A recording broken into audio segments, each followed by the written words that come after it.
A Rádio Rio de Janeiro apresenta Memórias de um Suicida. Estudo da obra de Ivone do Amaral Pereira. Viver é a única opção. Valorize a vida. Apresentação Berenice Lima. Olá, acompanhando esse sofrimento do Camilo, dá uma dor dentro de nós.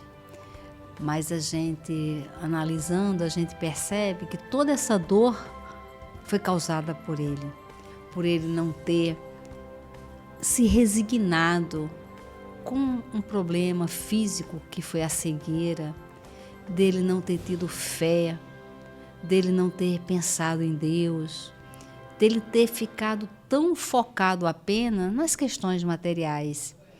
E essa decisão de cometer suicídio trouxe para ele muito sofrimento. E a gente está vendo que ele já cometeu suicídio, não sabe que morreu ainda, fica nessa confusão toda, viu seu corpo lá na sepultura, vê o sangue jorrar, reclama porque ninguém socorreu ele, está numa perturbação muito grande. Olha que ele já cometeu suicídio, já houve o enterro, ele já percebe, né? Ele sente o fedor do corpo dele em putrefação.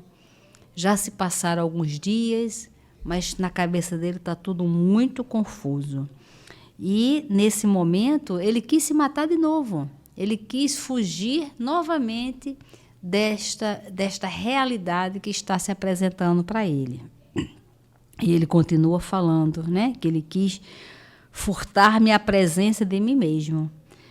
Mas nada havia capaz de aplacar a malvada visão.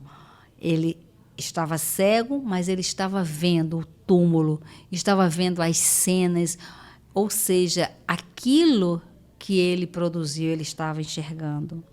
Ela era antes verdadeira, imagem perfeita da realidade que sobre o meu físico espiritual se refletia e por isso me acompanhava para onde quer que eu fosse, perseguia minhas retinas sem luz, invadia minhas faculdades anímicas imersas em choques e se impunha à minha cegueira de espírito caído em pecado, supliciando-me sem remissão. Então, quando nós estamos com um problema, onde quer que a gente vá, o problema vai junto. Eu estou com muitos problemas, vou tirar umas férias, vou lá para o Caribe, lá para o Mar do Caribe. Vai chegar lá, as aflições vão estar acompanhando, porque estão dentro de nós. Então, ele está, para onde ele vai com aquela cena viva, a cena do suicídio. E ele diz, na fuga precipitada que empreendi, ia entrando em todas as portas que encontrava abertas, a fim de ocultar-me em alguma parte. Mas, de qualquer domicílio a que me abrigasse, na insensatez da loucura que me enredava, era enxotado a pedradas, sem poder distinguir quem, com tanto desrespeito, assim me tratava. Veja que a figura dele, de orgulho, de vaidade, está sempre presente. E a gente vai ver isto durante todo o livro, mostrando que ninguém muda com a morte. E aí ele diz, vagava pelas ruas, tateando aqui, tropeçando além, na mesma cidade, onde meu nome era endeusado, como o de um gênio, sempre aflito e perseguido. A respeito dos acontecimentos que com minha pessoa se relacionavam, ouvi comentários destilados em críticas mordazes e irreverentes, ou repassados de pesar sincero pelo meu trespasse que lamentavam. Então, nesse momento agora, ele está vivenciando, andando ali pela cidade, e isto é na velocidade do pensamento. Quando ele fala, não vou na casa de fulano, vou ali, vou acolá. E agora ele está o quê?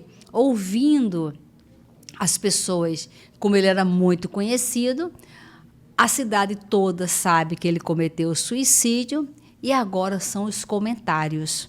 E esses comentários ele escuta.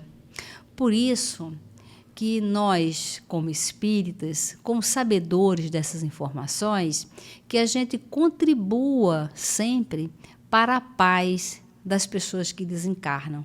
Às vezes, desencarna alguém ou num crime, ou numa situação que se torna um escândalo na cidade, no país, no mundo, e todas as pessoas ficam comentando sobre aquilo, julgando, emitindo suas opiniões. Que a gente silencie com relação a isso. Porque as nossas ideias, as nossas críticas, isto vai fazer parte destas perturbações. Tem um livro chamado Estante da Vida, que Humberto de Campos ele entrevista a Marilyn Monroe. Para quem é da minha idade, para quem tem 60 anos, sabe quem é a Marilyn Monroe. Outro dia eu fui fazer um estudo com jovens, eu falei da Marilyn Monroe, e eles falaram, tia, é dupla sertaneja? Não tinha a menor ideia quem era esse personagem. Marilyn Monroe, que foi uma mulher muito sensual, muito bonita, e que ela conta para o Humberto de Campos que ela ficou conhecida pela sensualidade, pela beleza e pelo suicídio. E ela conta a Humberto de Campos como isso machuca ela, porque ela não cometeu suicídio. Porque naquela época não se sabia o que a gente sabe hoje, que se misturar determinadas medicações com bebida alcoólica, causa morte. E ela, num desespero emocional, num vazio existencial muito grande, ela desejou dormir. E ela começou a tomar remédio para dormir, e o remédio não fazia efeito. E ela falou, então, vou me bebedar para dormir. Ela queria fugir pelo sono. Só que ela tomou uma carga muito alta e ela cometeu suicídio. Só que ela diz que todas essas opiniões chegam para ela. E aquilo machuca muito ela. E esse texto dela é um texto assim belíssimo, porque ela dá uma mensagem para os espíritos que reencarnam como mulheres, né? Então, para nós mulheres, e que os homens também leiam, para quando reencarnarem como mulheres, ele se lembrar dos conselhos dela. Ela fala sobre a beleza, sobre a sensualidade, sobre a profissão. Ela fala sobre muitas coisas. E ela diz para Humberto de Campos que ela vai reencarnar novamente com a prova da beleza. E que ela está muito triste e assustada com isso, mas ela vai ter que reencarnar novamente com a prova da beleza.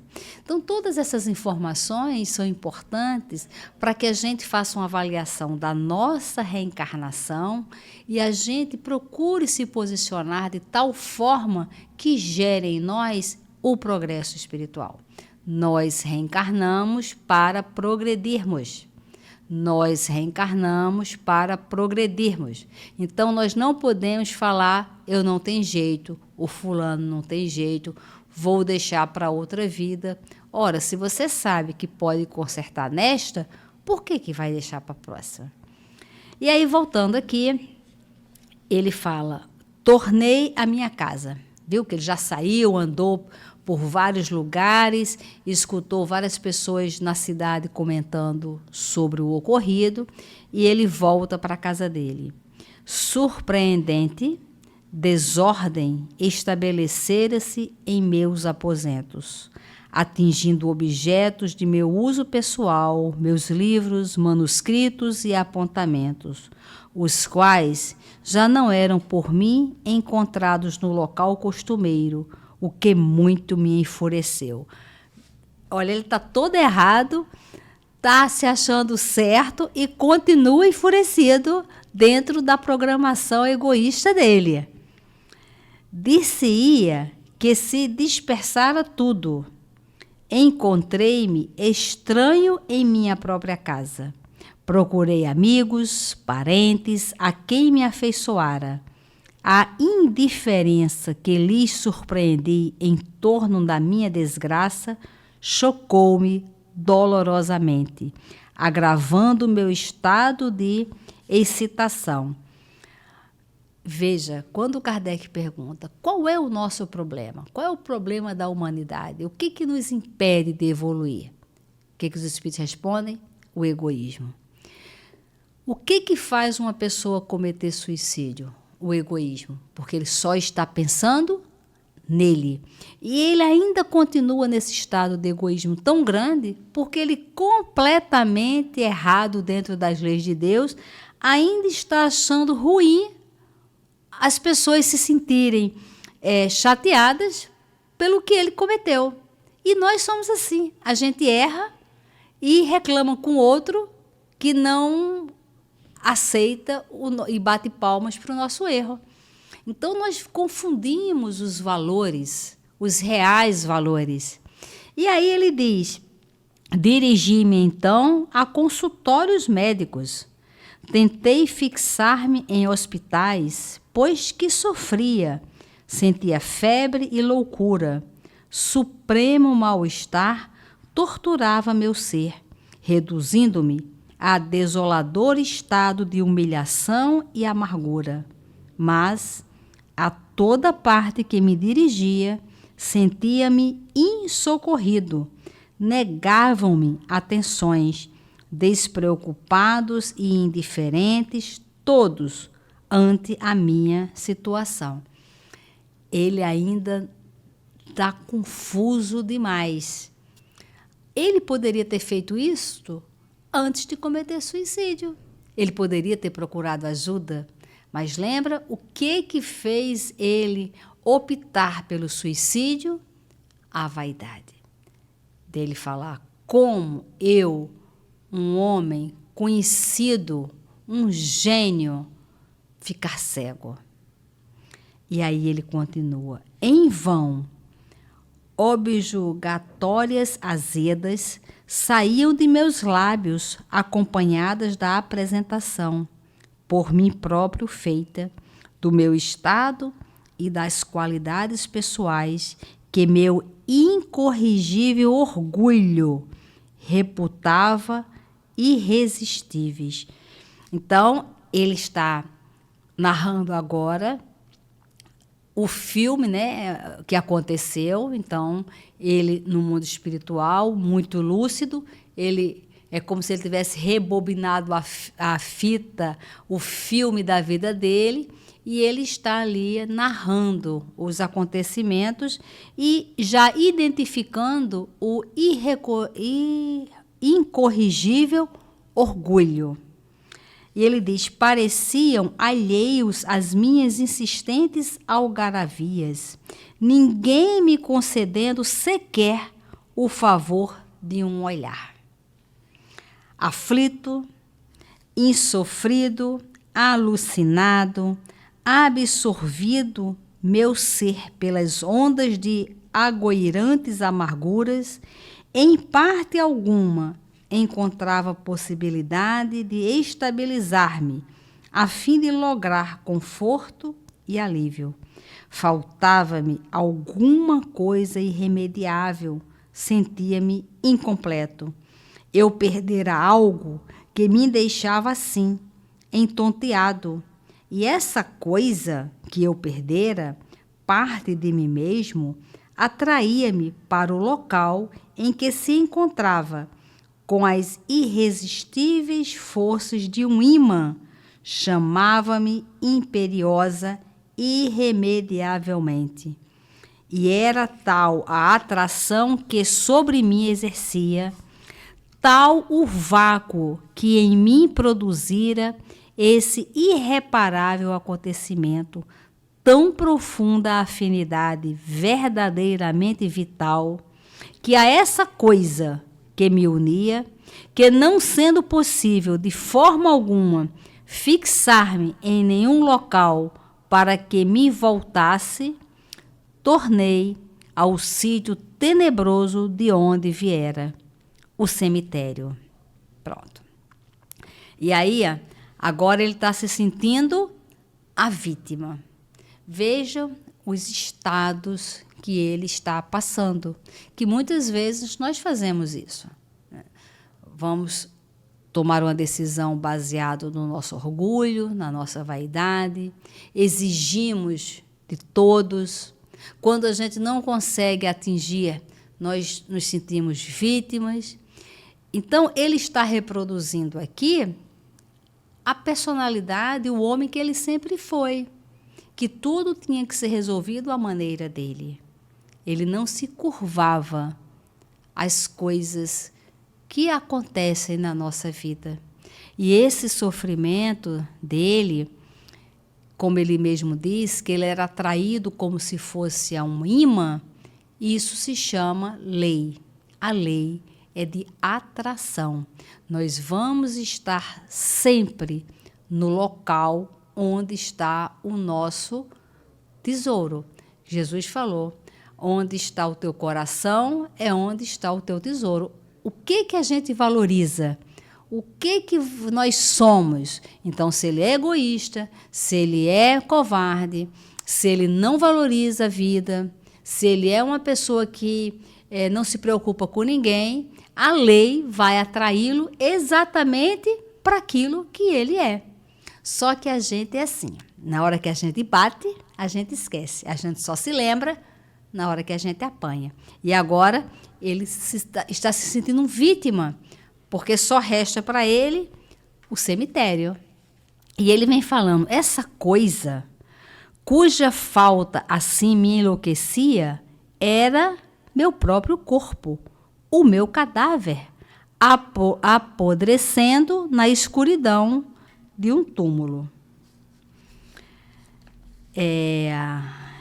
Aqui, quando ele fala dessa forma, a Ivone, ela coloca aqui um caso do suicida do trem, que é uma experiência da própria Ivone, né? E a Ivone Pereira, quando ela estava encarnada, ela era amiga do Altivo Panfiro, que foi o fundador do Centro Espírita Leon Denis, que foi um homem que dedicou a vida inteira à doutrina espírita, ao bem, um humanista, um espírita. E nós, que fundamos um centro espírita em 2015, né, tem 9 anos, nós colocamos o nome de Centro Espírita Altivo Panfiro, não para santificá-lo, mas para homenagear o trabalhador que ele foi, o divulgador da doutrina espírita que ele foi.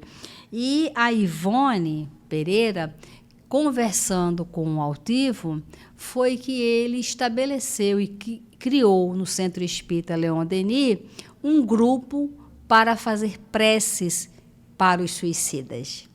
E, na época, a própria Ivone estudava o livro Memórias de um Suicida lá no Leon Denis com as pessoas e foi estabelecido também esse grupo. Nesse ponto aqui, faz um parêntese para contar um caso dela, da Ivone. Então, a Ivone fala o seguinte, que certa vez, há cerca de 20 anos, um dos meus dedicados educadores espirituais, o Charles, levou-me a um cemitério público no Rio de Janeiro, a fim de visitarmos um suicida que rondava os próprios despojos em putrefação. Escusado será esclarecer que tal visita foi realizada em corpo astral, ou seja, ela não foi lá fisicamente, o corpo em casa dormindo e ela em desdobramento foi lá. O perispírito do referido suicida, hediondo, qual demônio, infundiu-me pavor e repugnância. Apresentava-se completamente desfigurado e irreconhecível, coberto de cicatrizes, tantas cicatrizes quantos haviam sido os pedaços, a que ficara reduzido seu envoltório carnal, pois o desgraçado jogara-se sob as rodas de um trem de ferro, ficando despedaçado. Não há descrição possível para o estado de sofrimento desse espírito. Estava enlouquecido, atordoado, por vezes furioso, sem se poder acalmar para raciocinar, insensível a toda e qualquer vibração que não fosse a sua imensa desgraça. Tentamos falar-lhe. Não nos ouvia. E Charles, tristemente, com acento indefinível de ternura, falou: aqui, só a prece terá virtude capaz de se impor. Será o único bálsamo que poderemos destilar em seu favor, santo bastante para, após certo período de tempo, poder aliviá-lo. E essas cicatrizes? Perguntei impressionada. E Charles respondeu: só desaparecerão depois da expiação do erro, da reparação em existências amargas que requererão lágrimas ininterruptas, o que não levará menos de um século, talvez muito mais. Que Deus se amercê dele, porque até lá, durante muitos anos, orei por esse infeliz irmão em minhas preces diárias.